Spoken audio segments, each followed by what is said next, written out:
बिस्मिल्लाहिर्रहमानिर्रहीम, अस्सलाम वालेकुम। मैं हूं असद चौधरी, एक नई वीडियो के साथ हाजिर खिदमत हैं।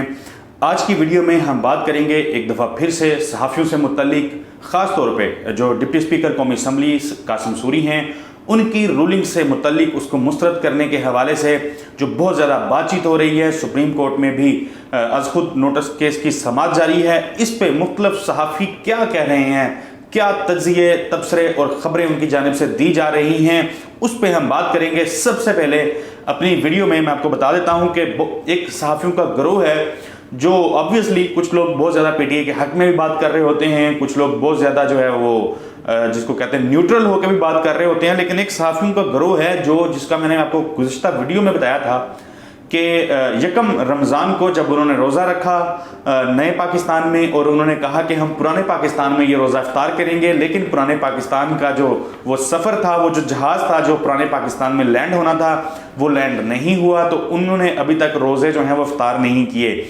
उस सहाफ़ियों के गिरोह से मुतल्लिक़ भी मैं आपको बताऊंगा कि वो इस सारी पेशरफ्त पे जो सुप्रीम कोर्ट में केस चल रहा है उस पर क्या बातें कर रहे हैं। सबसे पहले सदीक जान का तज़किरा मैं करूंगा। वो कहते हैं कि अपोजिशन का दावा है 3 टीवी चैनल्स के जरिए अदलिया पर इतना दबाव बढ़ा देंगे कि फैसला उनके हक में आएगा। एग्जैक्टली वही बात है जिस तरह मैंने आपको सहाफ़ियों से मुतालिक बताया। कुछ टीवी चैनल्स हैं, अब ज़ाहिर है मैं भी नाम नहीं लूँगा क्योंकि हम क्या नाम लेके हमने करना है और क्यों लेना है। आप लोगों को पता है, आप सारे लोग जानते हैं कि किन टीवी चैनल्स पे प्रोपोगेंडा किया जा रहा है। बस ऐलान किए जाते हैं मुतवातर कि जी बस अभी इमरान खान जो है वो, पहले किया जाता था कि अभी हुकूमत गई, अभी गई, अभी गई। अब ऐलान किया जाता है कि बस अभी उन पर गद्दारी का मुकदमा चल जाएगा, अभी आर्टिकल 6 का मुकदमा हो जाएगा। तो वो कहते हैं कि इतना दबाव अदलिया पे बढ़ाया जा रहा है, और वो दबाव क्यों कहा जा रहा है वो मैं आगे जाके आपको बताऊंगा कि किस तरह के बयानात हैं, किस तरह की बातें हैं जो कुछ सहाफ़ी हजरात या ख़वातीन कर रही हैं। फिर सदीक कहते हैं कि जियो न्यूज़ पूरी कोशिश कर रहा है कि अमेरिका को उतना ही मासूम साबित करे जितना नवाज शरीफ को दयानतदार साबित करता है।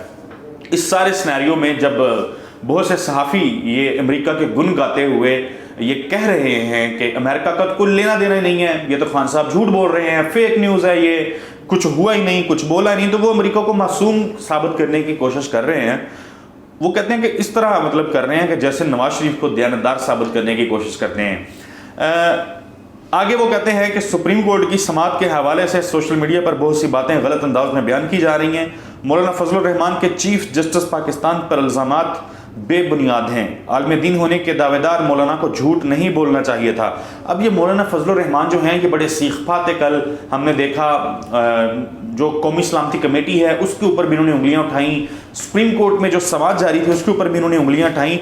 तो चूंकि अब वहाँ से इनके हक में कोई फैसला नहीं आ रहा, तो ये अब जो इल्ज़ाम इनके दिल में आएगा वो लगाएंगे, हमें पता है, इसी तरह से ये वो करते हैं। खैर आगे बढ़ता हूँ, आगे आपको बताता हूँ गरीदा फ़रूकी साहिबा। अब मैं इनके ट्वीट्स जो हैं वो मैं पढ़ूंगा, आपको अंदाज़ा हो जाएगा कि वो क्या लिख रही हैं, क्यों लिख रही हैं। गरीदा फ़रूकी साहिबा जो हैं वो बड़ी एक्साइटेड थी कि कुछ लोग जो हैं वो अब हुकूमत चली जाएगी, कुछ नए लोग आएंगे, शहबाज शरीफ साहब वज़ीर आज़म बन जाएंगे, मौलाना फजलुर रहमान सदर पाकिस्तान बन जाएंगे, हमजा शहबाज जो है वो वज़ीर पंजाब बन जाएंगे। ख्वाब थे सुहाने टूट गए, वो परेशान है इस वजह से। तो वो ट्वीट करती हैं, लिखती हैं कि आखिर क्या वजह है कि सुप्रीम कोर्ट ना मुबैना खत तलब करती है, ना सिक्योरिटी इदारों से इन कैमरा ब्रीफिंग लेना चाहती है, जबकि फिर ब्रैकेट डाल के वो लिखती हैं जबकि सिक्योरिटी इदारे इसके लिए तैयार हैं। अब गरीदा फ़रूकी साहिबा को कौन बताता है कि सिक्योरिटी इदारे तैयार हैं? इतना सेंसिटिव, इतना हसास मामला है, इस पे कौन सा सिक्योरिटी इदारा है जो गरीदा फ़रूकी साहिबा को स्पेशल ब्रीफिंग देता है कि हम तैयार हैं, हमें अदालत नहीं बुला रही? फिर वो कहते हैं कि ये ख़त तो बुनियादी वजह है डिप्टी स्पीकर रूलिंग की और आइन तोड़े जाने की। आखिर क्या वजह है? क्या किसी को फिर किसी का तहफ़्फ़ुज़ मकसूद है? मैंने आपको बता दिया, इस पर कुछ कहने की ज़रूरत ही नहीं है। फिर कहती हैं कि हुकूमत का मकसद है आज खुद नोटिस केस के फैसले में ताख़ीर करवाई जाए ताकि जवाब बन सके कि मामला तब बहुत आगे बढ़ चुके हैं, रिवर्स नहीं हो सकते। और माशाल्लाह ये मकसद बखूबी पाया तकमील तक पहुँचाया जा रहा है। अब पर ज़िम्मेदारी इंसाफ की है, तहरीक इंसाफ की नहीं। ये जजेस को निशाना बना रही हैं, सुप्रीम कोर्ट के जजेस पे तनकीद कर रही हैं, उन पे ये संगीन इल्ज़ाम लगा रही हैं, सुप्रीम कोर्ट पे इल्ज़ाम लगा रही हैं, और ये इल्ज़ाम वाज़े तौर पे लगा रही हैं कि सुप्रीम कोर्ट के जजेस को शायद कोई तीसरा आदमी, तीसरा फरीक कंट्रोल करता है जो اب ایک پلاننگ کے تحت جو ہے اس میں تاخیر کی جا رہی ہے تاکہ نگران حکومت آ جائے اور وہ پھر ریورس نہ ہو سکے. میرا خیال ہے کہ اس طرح کے لوگوں کے اس طرح کے جو سٹیٹمنٹس ہیں اس پہ اس طرح کے بڑے بڑے اداروں کو ضرور نوٹس لینا چاہیے. ایک طرف یہ بتاتی ہیں کہ فوج کیا کر رہی ہے, جو ادارہ ہے وہ سیکورٹی ادارہ اس کے لیے تیار ہے, وہ ان کو پتہ نہیں کون بتاتا ہے, اور پھر ادھر سے یہ نئی کہانی سنا دیتی ہیں آ کے کہ تاخیر جان بوجھ کے کی جا رہی ہے, جیسے ان کو کس نے بتا کے جاتا ہے ان کو کہ تاخیر جو ہے وہ جان بوجھ کے کی جا رہی ہے. کیا کرے عدالت روز کہتی ہے کہ سب فریقوں کو ہم نے سننا ہے, عدالتوں میں ان لوگوں نے جانا نہیں ہوتا, جاتے بھی ہوں گے تو ان کو سمجھ نہیں آتا کہ چل گیا وہاں پہ رہا ہے, اور تبصرے یہ اس طرح سے کرتے ہیں کہ شاید ان سے بڑا پاکستان میں کوئی تجزیہ کار نہیں ہے. خیر, پھر انہوں نے ایک آج ٹویٹ اور شیئر کیا.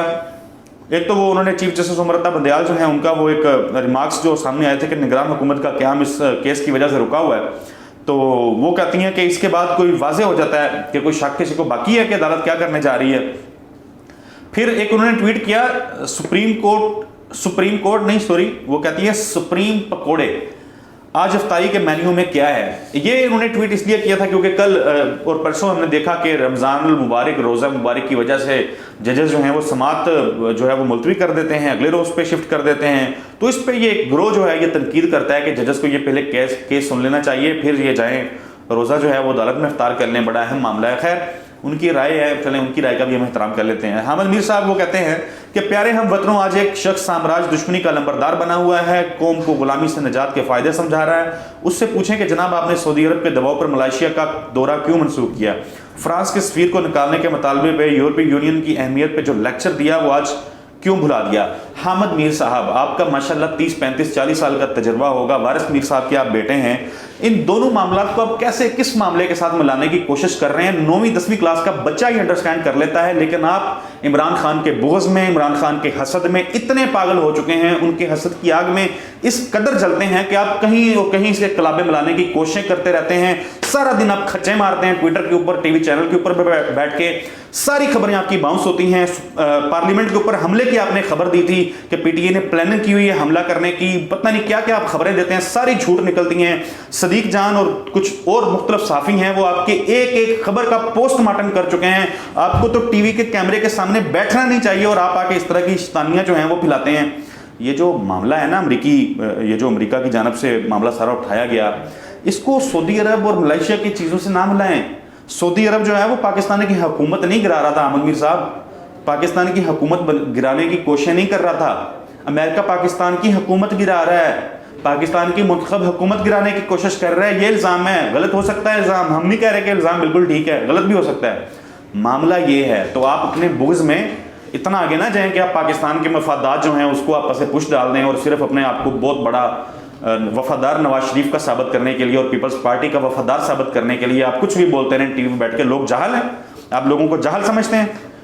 ارشد شریف صاحب ہیں وہ کہتے ہیں کہ یہ امید ہے کہ آئی S P are national security committee meeting press release کی آج وضاحت کر دے گا دی نیوز. یہ انہوں نے ایک خبر شیئر کی دی نیوز کی چھوٹی سی, جس میں ارشد شریف صاحب جو ہیں انہوں نے خبر جو شیئر کی اس میں لکھا ہوا تھا کہ D G I S P R جو ہے وہ نیشنل سیکورٹی کمیٹی جو ہے اس کی میٹنگ کی پریس ریلیز جو آئی تھی اس کی وضاحت کر دے گا. ابھی اب بلا وجہ پریشر ڈالنے کی کوششیں, ان کو لگتا ہے کہ شاید ہم خبر لگائیں گے تو آئی ایس پی آر ان کو آ کے بتانے آئے گا کہ جی وہ اس میں کیا ہوا تھا اور کیا نہیں ہوا تھا, اور اس کا کتنا کانٹیکسٹ ٹھیک ہے کتنا نہیں ٹھیک. تھڑا لگا کے یہ لوگ بیٹھے ہوتے ہیں اور یہ سمجھتے ہیں کہ جو قومی ادارے ہیں وہ آ کے ان کو بتائیں, ان کو پہلے بریف کریں, پہلے وہ باقی سارے معاملات چھوڑ دیں, وہ پہلے دی نیوز کو پہلے وہ ان صحافیوں کو آ کے بتا دیں کہ کیا ہوا تھا اس قومی سلامتی کی میٹنگ میں اور کیا نہیں ہوا تھا. اس قسم کے یہ لوگ ہیں. وہ کہتے ہیں کہ ارشد شریف کہتے ہیں کہ آپ بیل مجھے مار کی طرف ایک قدم لینے کے لیے کل سے نون لیگ پی پی اور دیگر کا مطالبہ ایک پریس ریلیز کا سوال ہے بابا, ہم بھی دیکھیں گے کون کس کے ساتھ ہے اور کون دباؤ میں آتا ہے. انہوں نے بھی پھر اداروں کے حوالے سے بات کی ہے کہ ہم بھی دیکھتے ہیں کون اس طرح کی خبروں لگنے پہ جو ہے پریشر میں آتا ہے اور پھر کلیریفیکیشنز دیتا ہے. پھر انہوں نے روسی وزارت خارجہ کی طرف سے جو پاکستان میں امریکی مداخلت کا معاملہ اٹھایا گیا ہے, روسی وزارت خارجہ کی جانب سے امریکی مداخلت کو بے شرمی قرار دیا گیا ہے, اس کے حوالے سے انہوں نے ٹویٹ کیا. اس پہ وہ روس کا دورہ کرنے کے اوپر جو روسی میڈیا ہے وہ بتا رہا ہے کہ راتوں رات عمران خان کی جماعت کا ایک گروپ اپوزیشن سے جا ملا اور تحریک عدم اعتماد جو ہے وہ اسمبلی میں پیش کر دی گئی. اب اس کے اوپر چین اور پھر روس اور پھر دنیا بھر میں آوازیں جو ہیں وہ اٹھنا शुरू हो गई हैं कि अमेरिका किस तरह पाकिस्तान में रजीम चेंजिंग की कोशिशें कर रहा है, सिर्फ इस वजह से कि इमरान खान की हुकूमत जो है वो अमरीकी मफादात का तहफ़्फ़ुज़ नहीं कर रही। जिस तरह हमारे सबका हुक्मरान जो है अमरीका के आगे लेट जाया करते थे, अमरीका के वो कहते हैं ना चेरी ब्लॉसम जो है वो करना शुरू कर दिया करते थे, इमरान खान नहीं कर रहे तो इसकी अमरीका को तकलीफ है। दुनिया ने इस पर बोलना शुरू कर दिया है और बताना शुरू कर दिया है कि हुकूमत गिराने की कोशिश की जा रही है। इमरान रियाज साहब वो कहते हैं कि मीडियाई दानश्वरों, सियासी जमातों, खूनी लिबरल्स, इमरान खान के तमाम मुखालिफिन ने सुप्रीम कोर्ट में फुल दबाव का माहौल बनाया हुआ है। देखते हैं दबाव कितना मौसर साबित होता है। नहीं साबित होगा। जजेस हैं वो बहुत अरसे से वो ऐसी कोई थड़े से आपने उठा के सुप्रीम कोर्ट का जज नहीं किसी को लगाया हुआ, बड़े सीनियर जजेस हैं और वो कानून और आइन को देखते हुए ही फैसला करेंगे। जो मामला सुप्रीम कोर्ट में डिस्कस होना है ऑब्वियसली उसी पे वो बात करेंगे। इमरान खान को अदालती हुक्म से ना रोका गया तो वो मुखालिफिन की सियासत तबाह कर देगा, इसके लिए दबाव तो बढ़ाया जा रहा है। फिर वो कहते हैं कि तमाम अपोजिशन और उनका हमायती मीडिया अमेरिका की सफाइयाँ पेश कर रहा है। कोई शक नहीं है, यही बात मुख्तलिफ लोगों ने की है। खैर मैं इसको कट करता हूँ, छोटा मुख्तसर करने की कोशिश करता हूँ। अरशाद आरफ साहब जो हैं उनका एक मैं छोटी सी शेयर कर लेता हूँ कि उन्होंने जो ट्वीट की वो कहते हैं कि फौजी अदालतों के कैंप पर मगरमच्छ के आंसू बहाकर वोट देने वाली जमहूरियत पसंद रजा रब्बानी आज आइन के आर्टिकल 69 के कतई बरखलाफ स्पीकर की रूलिंग को कलम करार देने की इस्तदा कर रहे हैं। यानी पार्लियामेंट के दायरा अख्तियार में मुदाखलत की फरमाइश, एक चेहरे पे कई चेहरे सजा लेते हैं लोग। रजा रब्बानी साहब जो हैं वो मुनहरिफ अराकीन के हवाले से बात हो या स्पीकर की रूलिंग के हवाले से बात हो, उनके बयानात टीवी पे मौजूद हैं जो माजी में वो बोल चुके हैं, कह चुके हैं। अब बिल्कुल उसके 180 डिग्री जो है वो अपोजिट साइड पे खड़े हैं। ये मुनाफिकत है, इसके अलावा कुछ नहीं है। और ये मुनाफिकत हमारे सियासतदान ना करें तो और फिर क्या करेंगे वो हमने देखा है। यही तो एक काम है जो अच्छे तरीके से हमारे पॉलिटिशियंस कर सकते हैं। तो रजा रब्बानी साहब जो हैं उनका कोई कसूर नहीं है। ज़ाहिर है पार्टी के जो जिस तरह के अहकामात होते हैं उसके साथ साथ पोजीशंस उनको भी चेंज करना पड़ती हैं। फिर खबर घुमन साहब कहते हैं कि हमारे चंद मीडिया के दोस्त सुप्रीम कोर्ट के हवाले से काफ़ी गुस्से वाले ट्वीट कर रहे हैं, ख्याल रखें ये सियासतदान सियासत करते रहेंगे, ऐसा ना हो आप कहीं फंस जाएं। एक इतला के मुताबिक सब कुछ रिकॉर्ड का हिस्सा बनाया जा रहा है, दोस्ताना मशवरा है। यानी वो सहाफ़ी जो दारू के हवाले से उंगलियां उठा रहे हैं, घटिया शर्मनाक बेहुदा गलीज़ किस्म के इल्ज़ामात लगा रहे हैं, उनको वो कह रहे हैं कि ख्याल करें, ब्रेक पे पैर रखें, फंस ना जाइएगा। आखिर में उन्होंने हल बताया है कि मुल्की सियासी बहरान का वाहद हल क्या है। वाहद हल मैंने आपको कल बताया था, वो है इंतखाबात जिसकी कॉल इमरान खान ने दे दी है, मगर अपोजिशन जमातें इंतखाबात से भाग रही हैं क्योंकि उनको जो बहुत ज़्यादा अपनी मकबूलियत का भरम था वो टूटता हुआ नज़र आ रहा है। पब्लिक पल्स जो है वो यकसर चेंज हो चुकी है। इमरान खान का नारा सच्चा हो या झूठा, लोग उनकी बात सुन रहे हैं, अपोजिशन को घास डालने को तैयार नहीं हैं। मुझे दीजिए इजाज़त, अगली वीडियो तक के लिए फिर आपसे मुलाकात होगी। अल्लाह हाफिज़।